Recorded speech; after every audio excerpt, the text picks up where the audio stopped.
Hello! In this video, I will be going over the solution to problem 5 on midterm 2.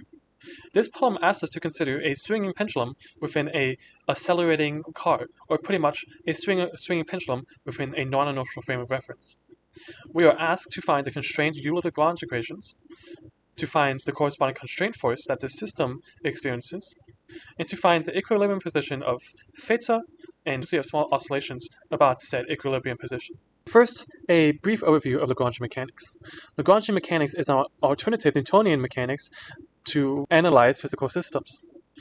In Lagrangian mechanics, the principle is that we have an action, S, which is the integral of L.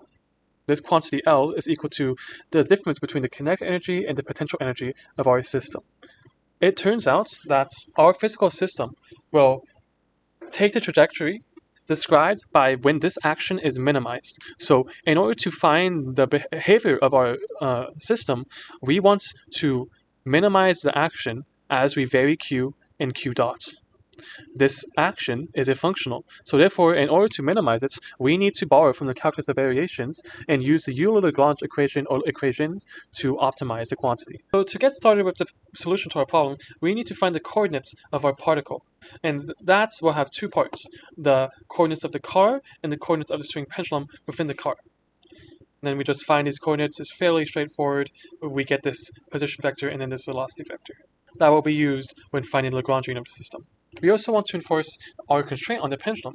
We want the distance that the point mass is from wherever the pendulum is attached to the rope to always be equal to the length of the pendulum itself. We then define two new functions, g equal to r minus l and lambda, which is unknown and which we will have to solve for. Adding the product of these two functions to our Lagrangian encodes the constraint. Now we find the Lagrangian, and this is, as mentioned before, just the kinetic energy right here minus the potential energy right here. And in this problem, since we have a constrained Lagrangian, we will also add, as mentioned before, the constraint function scaled by the Lagrangian multiplier. So therefore, our Lagrangian takes this form. Now we're going to find the Euler-Lagrange equations, and this simply involves evaluating these two equations right here. Doing so, in rearranging terms, gives us this. From these two equations, we can find what lambda is, and it turns out to be this expression right here. Noting that r is constant and that x equals to 1/2 a times t squared, we can further simplify it to these three terms right here. All three of these terms have a unit of Newton, so this suggests that our constraint corresponds to a constraining force, and this constraining force is going to be the tension in the rope of the pendulum. This is further suggested by the fact that this term right here, this first term, is the sole term and the tension force for a swinging pendulum in a inertial frame of reference. So like you can just imagine that these terms are like correcting terms or adjusting terms to accommodate for the fact that we are now in a non-inertial frame of reference. So now we want to find the equilibrium of the pendulum, and we also want to find the frequency of small oscillations about this equilibrium. In order to do so, we're going to instead consider the unconstrained Lagrangian. And to find that, we just take the constrained Lagrangian, we replace r with l, and then we get rid of the constrained function term. And then we get this Lagrangian right here. So now we want to find the Euler-Lagrange equation for our Lagrangian. And again, we're just going to do the same thing, get the equation of this form. To find the equilibrium, we're going to plug in theta naught such that the second derivative and the first derivative at theta naught is equal to 0. That's the characteristic of the equilibrium. Doing so, this term will vanish, and all we're left with is this.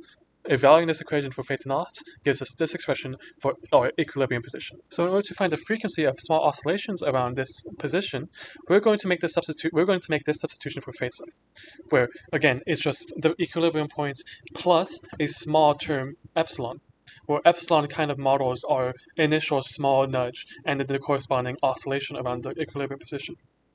We perform the substitution and then rearrange some terms, and we get this equation in terms of epsilon and its derivatives. We can further expand this equation using these two approximations for the cosine and sine function, and these approximations originate from just considering the Taylor series representation of these two functions around the equilibrium position, and the fact that theta naught is an equilibrium position, so this equality right here holds. Then we just get this equation right here. And you may recognize that this is a simple harmonic motion, so you can just take this coefficient and then take the square root of it to get the frequency of oscillation, which is this expression right here.